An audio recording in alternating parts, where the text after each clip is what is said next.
Hey, Assalamu alaikum everyone. My name is Ummesalmah Abdulbaser and I'm currently a third-year medical student here in Chicago.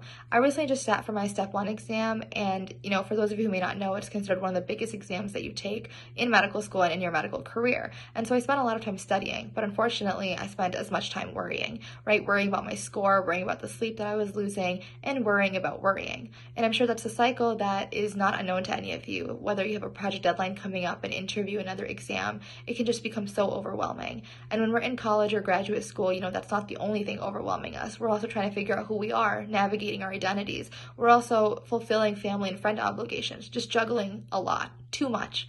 And it takes a toll on our mental health. And unfortunately, with how mental health is stigmatized in our communities as well, it becomes very hard to navigate. And so there are organizations that are working really hard to increase mental health awareness, like the American Muslim Health Professionals. AMHP has created a program called the Mental Health First Aid Program, and it's used to train people across the country on, mental health concerns that our communities are facing and discussing strategies on how to resolve them, strategies and where to find help, how to get help. And they've already trained over 1,000 people, and inshallah, they want to expand to college students. So if you know any college students, please let them know about this program. And because it is Ramadan, I have to ask, please to find it in your hearts to consider donating to AMHP. They have found a need in our community and are working to fix it. And the phenomenal work that they do won't be possible without donations from others. And so, inshallah, please consider donating to them this Ramadan. And I promise you a lot of khair will come to our communities and our youth. All right, Jazakallah khairan. Assalamu alaikum.